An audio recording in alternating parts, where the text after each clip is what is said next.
কুখ্যাত যৌন অপরাধী জেফ্রি এপস্টিনের নথি প্রকাশের পর থেকে একের পর এক সামনে উঠে আসছে অন্ধকার সব তথ্য। ভয়ঙ্কর এই অপরাধীর সঙ্গে যেসব প্রভাবশালী ও বিত্তবান ব্যক্তির নাম জড়িয়েছিল তা একদিকে যেমন চমকে দিচ্ছে বিশ্ববাসীকে, আরেকদিকে তাদের বিকৃত ও জঘন্যতম কাজের বিবরণে রীতিমতো গা শিউরে উঠছে। এরই মাঝে সম্প্রতি আরও একটি তথ্য হতবাক করে দিয়েছে পুরো মুসলিম উম্মাকে। মধ্যপ্রাচ্য ভিত্তিক গণমাধ্যম মিডল ইস্ট আইয়ের এক প্রতিবেদন থেকে জানা গেছে, মক্কায় অবস্থিত মুসলমানদের পবিত্রতম স্থান কাবা শরীফের গিলাফের কাপড় পৌঁছেছিল সেই বিকৃত যৌন পাচারকারী জেফ্রি এপস্টিনের হাতে।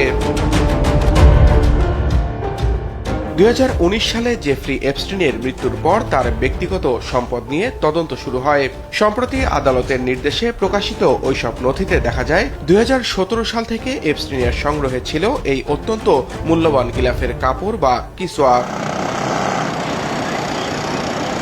কিছু গোপন ইমেইল থেকে জানা যায় 2017 সালের ফেব্রুয়ারি ও মার্চ মাসে এই পবিত্র বস্ত্রটি পাচার করে এপস্টিনের কাছে পাঠানো হয়। এর সঙ্গে জড়িত ছিলেন সংযুক্ত আরব আমিরাতের এক নারী ব্যবসায়ী আজিজা আল আহমাদি আবদুল্লাহ আল মাআরি। প্রথমে মক্কা থেকে ব্রিটিশ এয়ারওয়েজের কার্গো বিমানে করে যুক্তরাষ্ট্রের ফ্লোরিডায়, এরপর এপস্টিনের বাড়িতে পৌঁছায় এই কিসওয়া।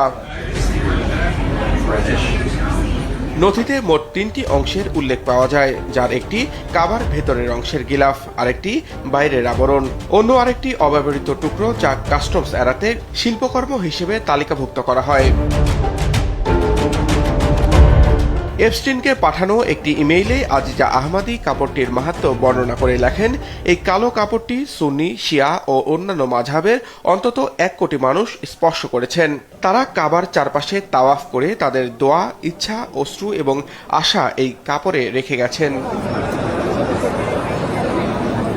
তবে পবিত্র এই নিদর্শন কেন একজন দণ্ডিত যৌন অপরাধীর কাছে পাঠানো হয়েছিল তার স্পষ্ট উত্তর মেলেনি নথিতে।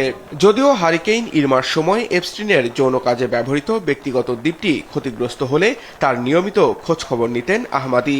ফাঁস হওয়া আরও একটি নথিতে দেখা যায় এপস্টিনের সহকারী আহমাদিকে একটি ডিএনএ পরীক্ষার কিটও পাঠিয়েছিলেন, তবে তার কারণ এখনও জানা যায়নি।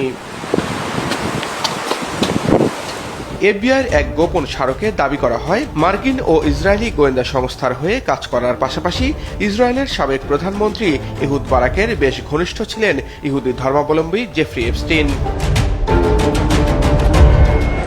কোটি মানুষের ভক্তি ও ভালোবাসার পবিত্র কাবার গিলাফ কিভাবে শয়তানের দ্বীপে পৌঁছালো বা এপস্টিন কেনই বা সংগ্রহে রেখেছিলেন তা এখনও স্পষ্ট নয়। তবে এমন সম্মানিত নিদর্শনের সঙ্গে এপস্টিনের নাম জড়িয়ে পড়াকে মুসলমানদের ধর্মীয় মূল্যবোধের চরম অবমাননা হিসেবে দেখছেন অনেকে।